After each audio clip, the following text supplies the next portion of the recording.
Hello, Yizhao Martins, licensed marriage and family therapist, couples therapist.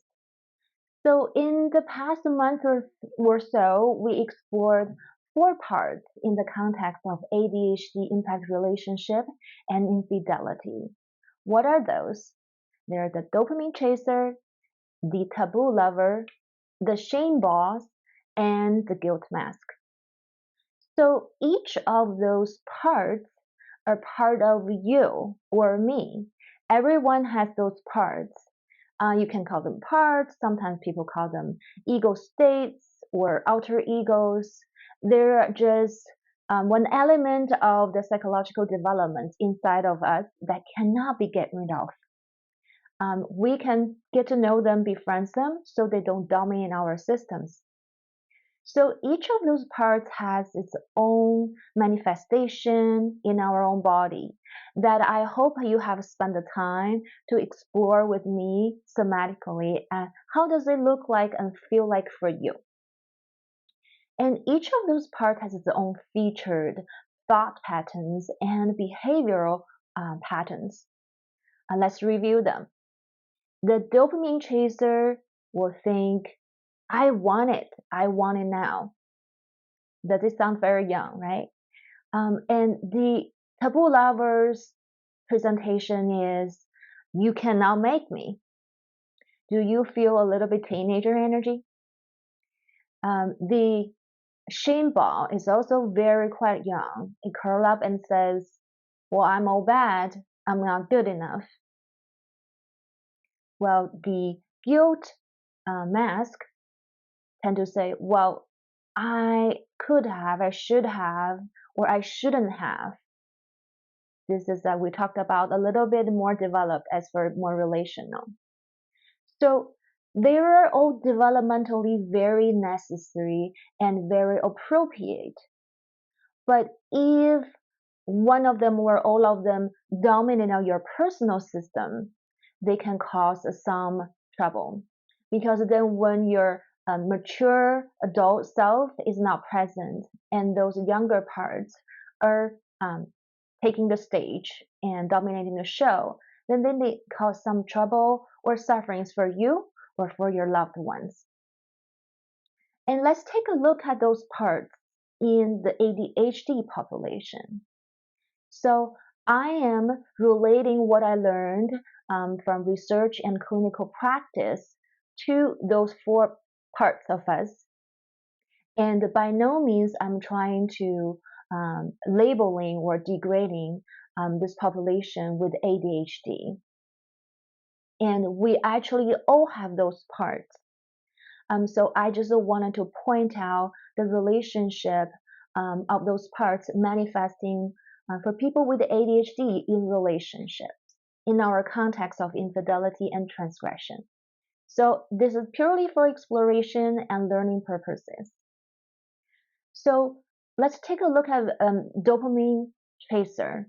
So in our earlier videos, I talk about the research that's done. I review those research that's done that showed how the ADHD brain can be very vulnerable to seeking stimulation externally and constantly, which creates a risk factor for people with ADHD in romantic relationships that can lead to higher chances of infidelity or transgression because they are seeking novelty.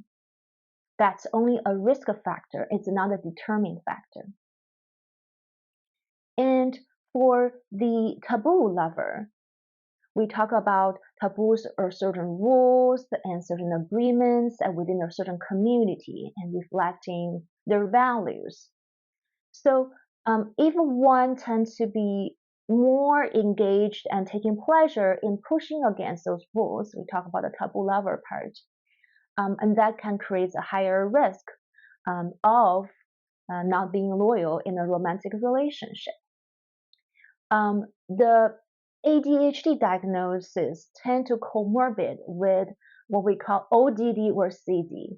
CD is conduct disorder, and ODD is oppositional defiant disorder.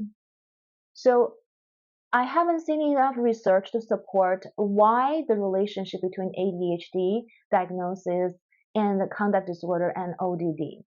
The presumption is in impulsivity that make people with ADHD more likely to push against authority or rules that's agreed on or law sometimes.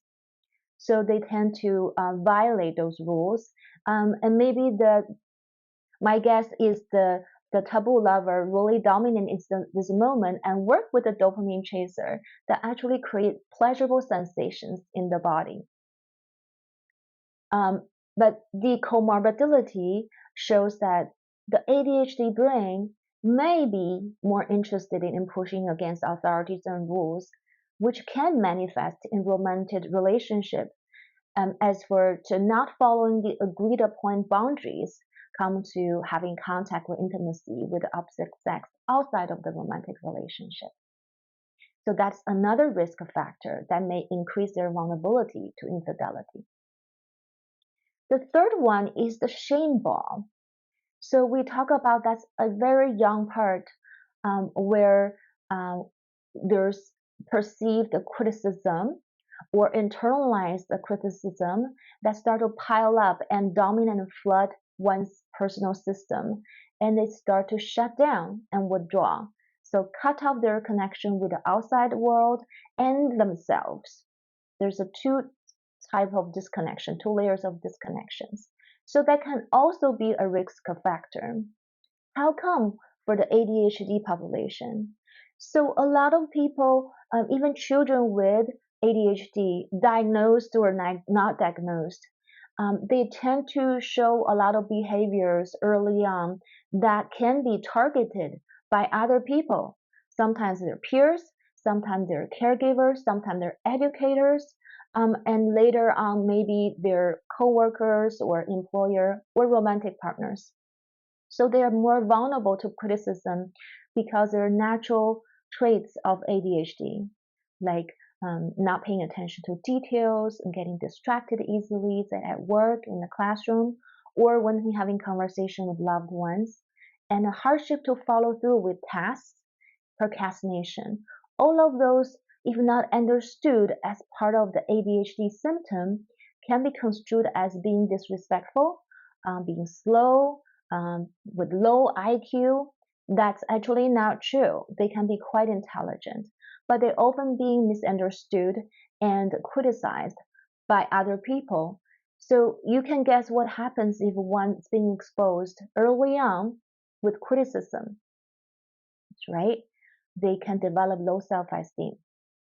So if they have those relationship trauma early on, that they may tend to shut down and withdraw when they hear anything that resembles criticism. So then when they shut down, they cannot have interaction and connection with their loved ones, and they cannot even acknowledge and process the infidelity or transgression. So that's definitely a risk factor. So you may say, well, there are so many risk factors. That doesn't sound very promising. Are there any protective factors? Yes, I actually identified one. I think the guilt mask can be a protective factor, which means it's already more advanced developmentally. The guilt mask is more interrelational. So when that is present, there might be more values as for to be loyal and to be consistent in the relationship, and that can impede transgression or violations of rules and previously agreed boundaries with the opposite sex. So that can be a protective factor in a romantic relationship. So we've been exploring inner system for the past couple of weeks. All those parts are part of you, right, within your personal system. Now I would like to move us forward to interpersonal system. So in the next couple of weeks, we will talk about and explore what are the risk factors and protective factors of the couple's dynamic that can make you either more vulnerable or more protected and stronger when it comes to infidelity and transgression in romantic relationships, that especially when it's being impacted by the ADHD symptoms. So if you've been listening to my videos before, then you may know some of the topics: the parent-child dynamic, the pursuer-withdrawer dynamic, the savior and identified patient dynamic. So we will explore each of them each week to see if they are more like a risk factor or protective factor. Until next time, thank you for watching.